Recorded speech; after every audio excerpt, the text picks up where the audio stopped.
Hey y'all, how you doing? Wow. You guys are seeing quite low. Let's see if we can change that a little bit.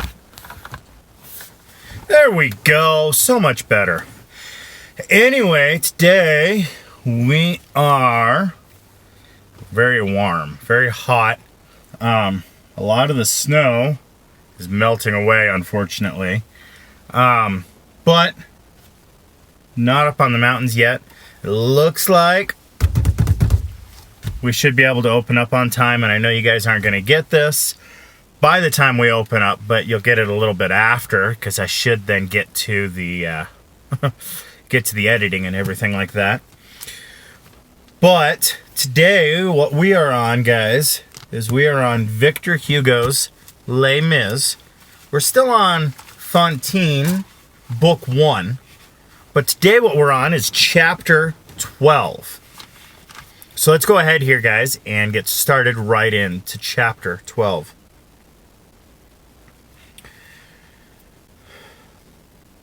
There is almost always a squad of young abbeys around a bishop, just as there is a flock of young officers around a general. They are what the charming St. Francis de Sales somewhere calls white-billed priests. Every profession has its aspirants, who make up the cortege of those who are at the summit. No power is without its worshippers, no fortune without its court. The seekers of the future revolve around the splendid present. Every capital, like every general, has its staff. Every influential bishop has his patrol of undergraduates, cherubs, who make the rounds and keep order in the bishop's palace, and who stand guard over the Monsignor's smile. To please a bishop puts a foot in the stirrup for a subdeacon. Each must make his own way. The apostle never disdains the connicate. And as elsewhere, there are top brass in the church. There are rich miters.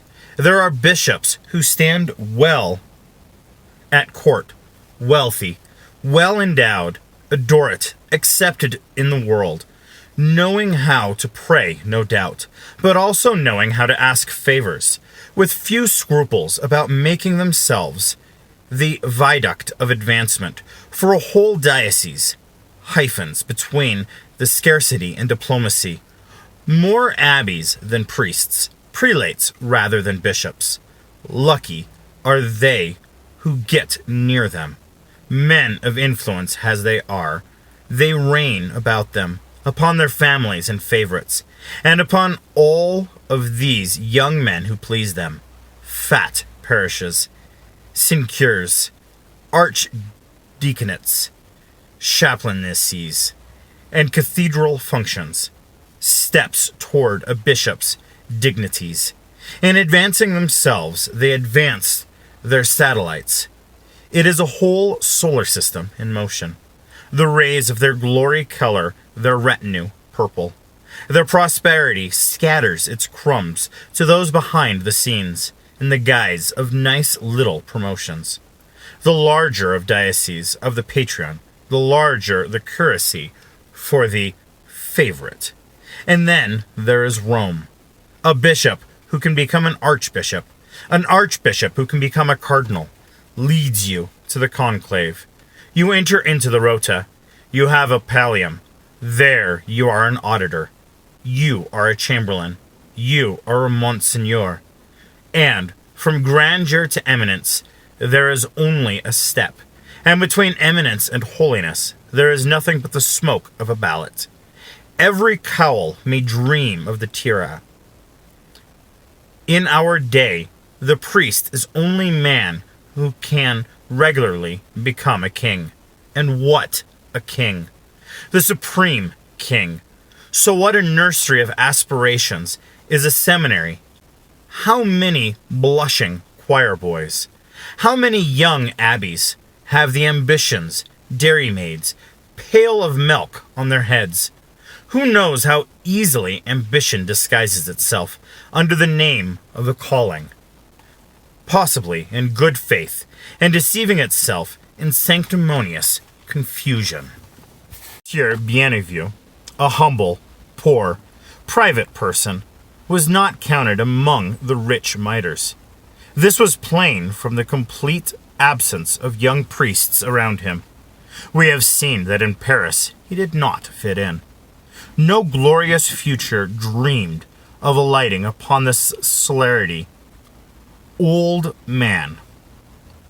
No budding ambition was foolish enough to ripen in his shadow.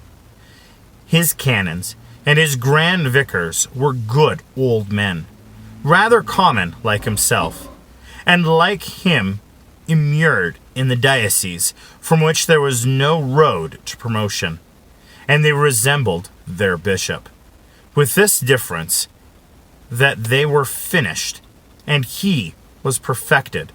The impossibility of getting ahead under Monseigneur Bienvenu was so plain that fresh from the seminary, the young men ordained by him procured recommendations to the Archbishop of Aix or of Auch, and left immediately.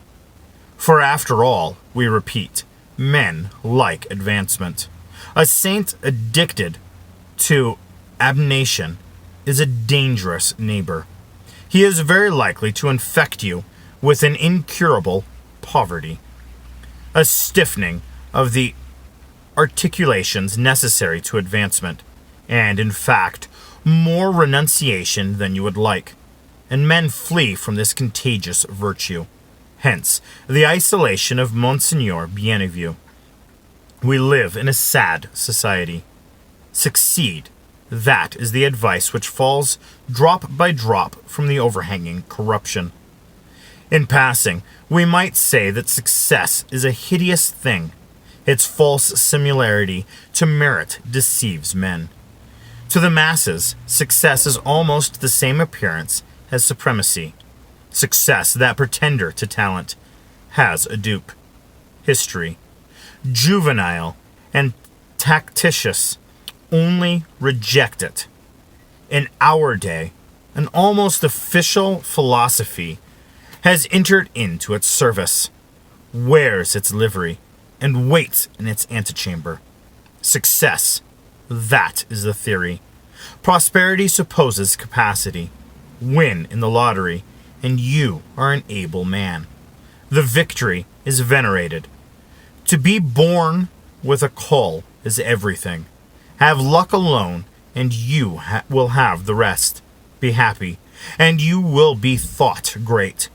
Beyond the 5 or 6 great exceptions, the wonders of their age, contemporary admiration is nothing but short-sightedness.